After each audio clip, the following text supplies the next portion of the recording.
oposición. Eso, bueno, estás en un lugar clave de pelea de la política nacional, estás presidiendo un bloque, estás presidiendo un espacio que hoy se está enfrentando al gobierno de Mauricio Macri. Bueno, eso, las tarifas, y preguntarte por ahí, ¿no? ¿Qué es lo bueno que le podés rescatar al gobierno de Macri, ¿no? Apelando eso a un análisis, o sea, decir, bueno, empecemos por ahí, La verdad que en estos años que lleva. sí, en estos años, en la medida que va transcurriendo el tiempo, lo que podía haber sido positivo en algún momento va licuándose. Yo destacaba el primer año, sobre todo de gestión, que nosotros en el Congreso teníamos una posibilidad de dialogar importante. Yo destacaba el rol que venía ocupando el presidente de la Cámara, Emilio Monzó, Sí. que desgraciadamente hace pocos días se anunció que no va a seguir como diputado nacional, y creo que tiene que ver con eso, con dificultades internas que tiene Cambiemos, que hace que aquellos dirigentes políticos que por ahí la tenían más clara en cómo manejarse, siendo un gobierno que no tiene mayoría en el Congreso y que tienen una especie de voz crítica en algunas cosas, los van desplazando. Claro. Entonces lo que era positivo, digo yo, esa posibilidad o apertura de diálogo que había al comienzo de la gestión, cada vez que uno se va retirando de ese comienzo, se va licuando más, ¿no? Entonces, hoy se nos hace muy dificultoso, lo vemos con el tema tarifa, en donde nosotros de a su mes estamos proponiendo algunas alternativas para resolver un problema que digo que no es de la política, de los argentinos. Yo le digo a los legisladores del oficialismo, aunque ustedes decidan cerrar el Congreso y no dar el debate, el problema de tarifa va a seguir existiendo, la gente lo va a discutir en cada hogar, en los clubes, en los restaurantes, en los almacenes, en las pymes, donde sea, porque es un problema de la Argentina de hoy.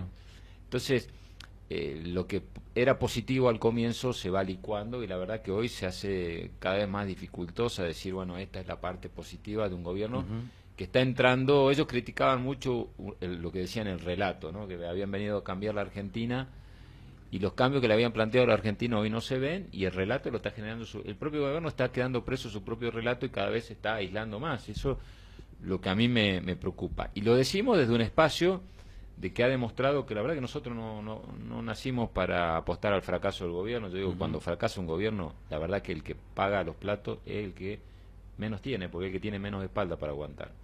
Entonces, nunca hemos apostado al fracaso, siempre hemos tratado, trabajando con los gobernadores, de generar puentes de diálogo. Ahora, llega un momento como este, donde las tarifas te plantean disyuntivas, ¿no? Es decir, bueno, busquemos una solución, una alternativa. Ahora, si el gobierno cree que la solución al tema tarifa era páguenlo, aumento entre cuotas con intereses, como si fuese un plan de ahorro, o voy a vetar la ley, ni siquiera saben cuál es la ley porque todavía ni siquiera tiene media sanción. Exacto. Es como que se va acotando esas posibilidades. Claro, eso puntualmente, Pablo, llamaba la atención. Ayer, antes de que empiece la reunión de comisión, el representante del bloque oficialista pidió una semana de prórroga para analizar no sé qué. Automáticamente Marcos Peña sale a declarar que es inviable el dictamen, ¿sí? Creo que ni siquiera se había conocido todavía lo que se había aprobado en comisión, y ipso facto presiona a los gobernadores diciéndole que habían arreglado con eso. Lo mencionó Urtubey, a Mansur, y no me acuerdo cuál era el otro,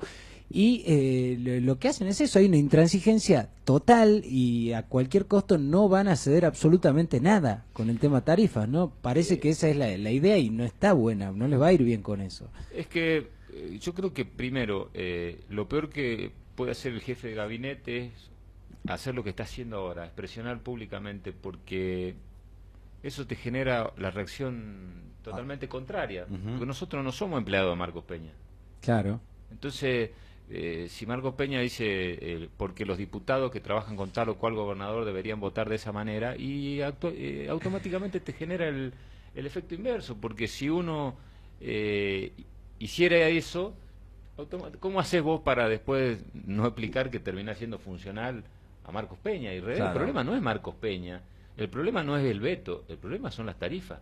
Es creo yo, el problema que tiene este gobierno, que no termina de asumir un tema que además estamos embretados en esta discusión por el mismo gobierno, porque no te olvides que los primeros que empiezan a plantear ideas alternativas y cuestionamiento es el bloque de la Unión Cívica Radical y la diputada Carrió. Claro. Que lo que genera es que el gobierno salga a anunciar el tema de las 3 cuotas con intereses. Cuando sale el gobierno, nosotros sacamos la propuesta alternativa y decimos, no, a ver, no es una solución que la gente pague el aumento de tarifa en 3 cuotas con intereses, y tiramos este proyecto que es el que ha generado mayor nivel de consenso, que es Eso. vincular el aumento de tarifa con variables que sean controlables. Es decir, bueno, El salario, por el ejemplo. salario para el caso del sector domiciliario, privado, y la inflación o la variación de índice de precio para las pymes, el comercio. ¿Por qué decimos esto?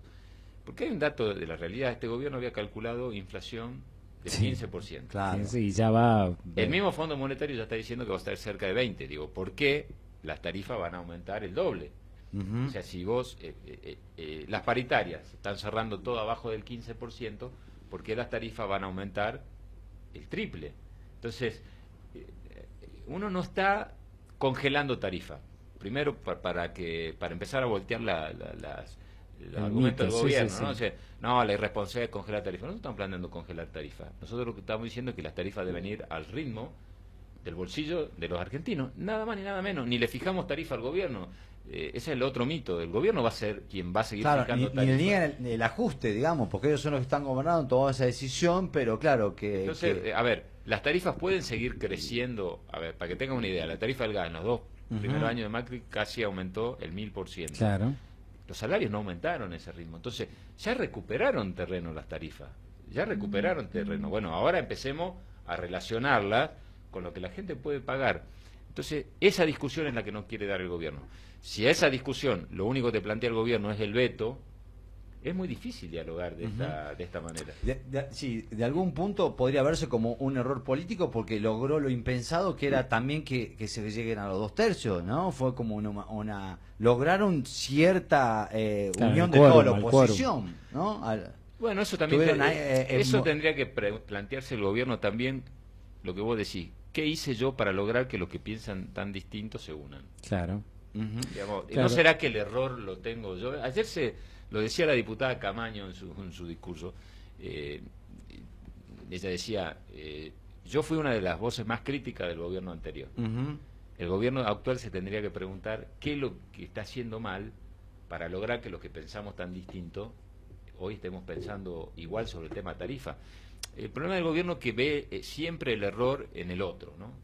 Mientras vos le des la razón al gobierno, mientras diga, bueno, está bien, está todo bien. El día que vos decís, no, esto está mal y el gobierno se está equivocando, pasa a ser el gran irresponsable.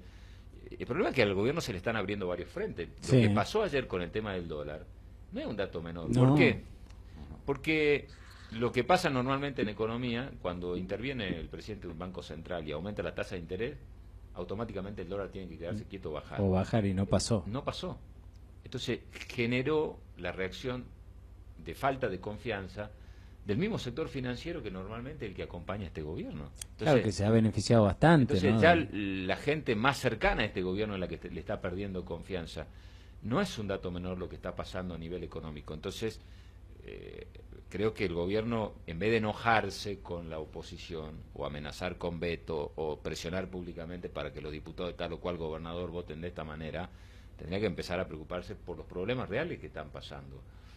La verdad que a mí me sorprendió verlo al jefe de gabinete así presionar públicamente a los legisladores vía los gobernadores. Es una locura, la verdad, lo que hizo, y no ha medido ni siquiera las consecuencias, porque lo que va a No. generar es el efecto totalmente adverso. Claro, pero ese es algo hasta que peligroso para en cuanto a la institucionalidad, la división de poderes. O sea, la frase textual es: los gobernadores que quieren hacer peronismo más racional tienen que decir en público lo que dicen en privado. Esperemos que asuman el liderazgo y hablen con los legisladores.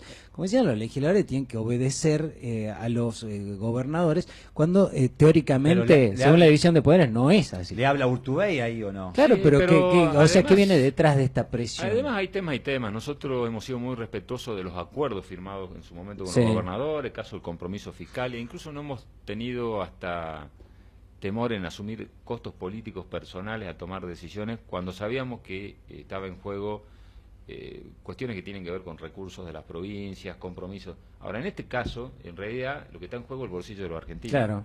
Entonces, no es un tema tampoco de las provincias, porque, por ejemplo, una de las cosas que vamos a modificar del proyecto es toda la parte del IVA, Sí, sí. donde sí podría haberse afectado de alguna u otra manera los recursos coparticipables. Eso estamos dispuestos a modificarlo, lo estamos trabajando, lo hemos anunciado ayer en comisión, con lo cual demostramos que no estamos cerrados. Ahora, el anclaje que tienen que tener las tarifas, algún marco de referencia que tenga que ver con el bolsillo, eso tenemos que resolverlo. O sea, las tarifas no pueden seguir aumentando de manera indiscriminada. Si el gobierno no se da cuenta de esto y se equivoca, nos elige como enemigos a nosotros, se va a seguir equivocando. ¿Por qué? Porque vuelvo a decir, si nosotros el día de mañana decimos, no hay sesión, no vamos a tratar más el tema, lo vamos a archivar al proyecto, cerramos el Congreso por 6 meses, digo, ¿el problema desaparece? No, la boleta te va a llegar este La mes. boleta, Sí. la boleta, entonces digo, ese es el problema del gobierno, que se equivoca en el análisis. ¿Y alguna consideración sobre esa tosudez del gobierno? ¿No? ¿A qué esta postura que no y ya lo vamos a vetar y esto no se, la política de tarifas no se toca, ¿no? Están así como y a la defensiva. Yo creo que el gobierno tiene distintas alas. Está primando claramente la ala más dura, más ortodoxa desde la economía, más intransigente, más liberal. Claro. Es la que plantea el ajuste de los números a cualquier costo. El problema es que las distintas herramientas de ajuste que han ido utilizando les vienen fallando. Han tomado muchas medidas. Sí, sí. Primero para reinsertarse en el mundo, después prometiendo que las inversiones llegaban. Nunca todo. llegar, y no van a llegar con estas Yo me situaciones. acuerdo, ¿no? si ustedes, cuestión de hacer un poquito de memoria, ¿se acuerdan cuando aprobamos la ley antidespido? Sí. Era el momento donde mayor caída de trabajo había. Claro. Se había propuesto una ley de suspender los despidos por 6 meses. Bueno, el gobierno dijo que la iba a vetar porque si no... Firmó un acuerdo con un las acuerdo con las empresariales. cámaras y que eso frenaba las inversiones. Bueno, ese año vetaron la ley, los despidos siguieron, no llegaron las inversiones, pero el problema es que las inversiones en Argentina no llegan porque en la Argentina te sale mucho, es mucho más conveniente poner la plata al sector financiero que invertir. O sea, si vos tenés un capital, en vez de poner un almacén que es a riesgo, ponés ese mismo plata que Claro, te llevaría a poner un plazo fijo. almacén a las tasas que está fijando el Banco Central hoy y listo. ¿Para qué vas a arriesgar? Ese es el problema de la Argentina de hoy. Entonces, y con esto está pasando lo mismo. Digo, esa tosudez del gobierno tiene que ver porque se está encerrando cada vez en sí mismo, porque está escuchando cada vez menos, porque está generando su propio relato y porque claramente tiene dificultades en resolver. Ya van 2 años de gobierno, ellos le habían planteado un cambio a los argentinos y las cosas que le habían prometido cambiar para mejor no están cambiando. ¿Y sabe cuál es lo más nervioso que le está poniendo el gobierno? Es que hoy el gobierno no puede decir fracaso porque la oposición me puso palos en la rueda. Entonces, Claro. digamos, Claro. el Congreso... Se acabó el discurso, el golpismo. No hay margen, El porque golpe- la verdad que si han Ujú. tenido son herramientas.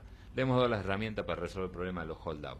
Le hemos dado la herramienta para que puedan hacer blanqueo de capitales. Le hemos dado la herramienta para que... Que le valieron firmen muchas compromisos. críticas a ustedes. Muchas claro. críticas a nosotros, muchas críticas a Sí. nosotros. Pero nosotros sabíamos que iba a llegar el momento en donde con esa misma autoridad hoy podemos decir, a ver, la herramienta que pidieron para resolver el problema de la Argentina la tuvieron. Si no la resolvieron es porque realmente no fueron capaces.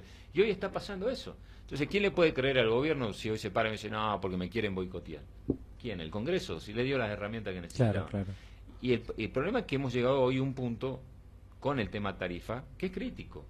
Entonces, nosotros le seguimos insistiendo al gobierno, siéntense, tienen alternativa, veamos si nos podemos poner de acuerdo. Tenemos hasta la sesión de la semana que viene, Claro. bueno, pero el gobierno la única respuesta que te plantea es voy a vetar la ley y es muy difícil discutir de esta manera. Claro, y totalmente, y a la hora de generar recursos y en la lógica esta también, ¿no? Defender a ultranza a, en este caso, el presidente. Hemos escuchado a un legislador nacional por Salta decir que si se aprobaba el congelamiento se desfinanciaba el país en 24 horas, sandeces totales Primero que, porque, que perdón no que son interrumpa, reales. primero porque tendría que leer el proyecto, no se habla Claro. de congelamiento, lo que se habla es de hacer un seguimiento de la tarifa con el salario de la gente. Entonces, es decir, fijemos a un tope de los aumentos. Claro. Eso es lo que estamos planteando. No estamos diciendo, no, las tarifas no pueden aumentar más. Nosotros sabemos que en un país con inflación, también aquí provee la energía a las empresas distribuidoras, le aumentan los costos. Ahora, digamos, pongamos el esfuerzo todos, le van a poner los trabajadores, pongan las empresas también su propio esfuerzo. Ayer veíamos todas las empresas han repartido utilidades este año, o sea, nadie le ha ido mal. No, y con el adelanto del aumento de tarifas que hizo el mismo Aranguren, 1.200 millones de dólares recibieron en un mes, antes, cuando no estaba autorizado a hacerlo. Entonces es como que juegan también para determinados intereses y se cierran con eso, ¿no? Y el que paga la gente, no sé, que le vuelvan a poner, que paguen regalías a las mineras que pagaban antes, y ni se quejaban, ni pedían que la saquen, ni se la sacaron, y ahí tenés otra fuente genuina de recursos y no necesariamente todo tiene que caer en la gente, ¿no? Sí, además, mira, en cualquier encuesta de opinión que vos veas hoy, el 80% de la gente está preocupada y complicada con el tema de las tarifas. Entonces, digo, vuelvo a decir, es un tema que salió de la política, o sea, salió de la especulación, Claro. el diputado, el dirigente político que diga, no, porque quieren complicarlo al gobierno. Bueno, en realidad, ¿quién quiere complicarlo a la gente? Porque reclama que no puede pagar las tarifas. O sea, las pymes porque reclaman que no tienen Que se están viabilidad. cerrando. El otro día estábamos en el Congreso y estaban regalando pan en la puerta del Congreso los panaderos porque ya no podían ni siquiera salvar el costo. Es cierto, el único argumento que tienen es irresponsabilidad fiscal, ¿no? Lo que ustedes plantean es y eso, ¿no? Es irresponsable a nivel de materia de equilibrio fiscal del país. Sí, lo que pasa es que sos responsable fiscal si vos tomás solamente los planteos que te hacen ellos, digamos. Las ideas que vos podés generar son irresponsables. Bueno, me parece que también tendrían que ver un poquito hacia adentro. Y vuelvo a decir, quien fija tarifa es el gobierno. Quien fija tarifa es el Poder Ejecutivo. Si estamos en esta situación es porque el Poder Ejecutivo decidió tener esta política tarifaria. No hay otro responsable. El Congreso no fijó tarifa, ni va a fijar. Lo que va a hacer es un marco regulador que sirva para proteger el bolsillo de la gente. Bueno, diputado Cosiner, bueno, esto vamos a ver cómo termina, que tiene que ver, bueno, con lo que viene, ¿no? Y el año que viene hay elecciones. El año que viene hay elecciones. Usted pretende suceder a Juan Manuel Urtubey. Y bueno, mi pregunta también, y para ir terminando con el último tema, que es la candidatura a gobernador, eso, ¿cómo evaluás esta década de Urtubey?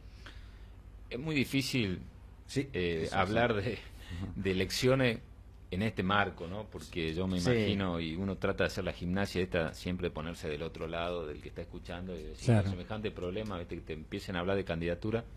Bueno, pero hay una realidad que Salta termina un proceso político, sí, o van a ser 12 años del gobernador Urtubey. Creo que con cuestiones muy positivas y con cuestiones pendientes. De lo positivo creo que él ha volcado la mirada después de mucho tiempo del gobierno hacia el interior, hacia sectores realmente que necesitaban equipararse un poco en las prioridades. Le ha dado mucha importancia a lo que es la obra pública desde el punto de vista social, muchas obras de esas que no se ven, pero que tienen que ver con agua, con cloacas, con inversiones en el interior, en materia de infraestructura, en centros de salud, en hospitales en el interior. Bueno, aquí se ha hecho el Hospital Papa Francisco. Creo que en esta última etapa no ha favorecido a ninguna provincia de economías regionales el marco general, porque nosotros lo que necesitamos para tener un despegue definitivo de desarrollo es poder darle a nuestra producción el valor agregado, que es el trabajo genuino. A mí me preocupa las complicaciones que pueden llegar a tener las provincias como la nuestra, que necesitan tener trabajo y que puedan estar presas solamente del sector primario. Entonces creo que Salta tiene que avanzar hacia una etapa del desarrollo, de mayor democratización del poder. Creo que Y lo flojo, ¿en qué estuvo? ¿Qué le faltó? ¿En qué se diluyó? ¿Qué le faltó? ¿Potencia, trabajo o no? yo creo que lo que ¿O no falta, se mostraron los resultados? No, yo Digamos, creo en lo que pasó, ¿no? Yo creo que la etapa que falta, que no es imputable directamente a él, tiene que ver con con la macroeconomía argentina, es la de el desarrollo del sector industrial y la generación del puesto de trabajo privado a través del valor agregado de su producción primaria. Creo que la etapa pendiente en Salta, pero no es imputable a él, es imputable a la macroeconomía argentina, es la del desarrollo del trabajo productivo, ¿no? Claro. Creo que eso necesariamente necesita un acompañamiento de otra visión de país. Y esto creo que no es para hacer demagogia ni para hacer promesas. Si a las provincias del norte no lo acompaña una visión de país que tenga otra visión sobre la economía regional, que le dé posibilidad del desarrollo, se complica. Entonces, Claro. sí creo que Salta tiene que avanzar a mayor democratización del poder, mayor participación de la gente en las distintas etapas de gobierno. Creo que eso sí, mayor nivel de control, mayor interactuación en la justicia. Creo que la gente tiene que tener más vías de participación en el poder de la provincia. Creo que esa sí es una etapa que creo que queda pendiente y es a la cual que hay que apostar. Creo que la gente está demandando democratizar más el poder en la provincia de Salta. Bueno, la última, con este tema de las tarifas que está ahí resuelto, ¿pensás que van a buscar la reforma laboral desde el oficialismo o no se van a animar siquiera? No, ya mandaron los proyectos por el Senado, Ajá. no por diputados, así que vamos a ver qué debate. Yo la reforma laboral separo temas. Todo lo que sea favorecer el blanqueo de trabajadores no registrados a registrados me parece positivo. Todo gobierno intentó, todos, generar una etapa de blanqueo. ¿Qué quiere decir?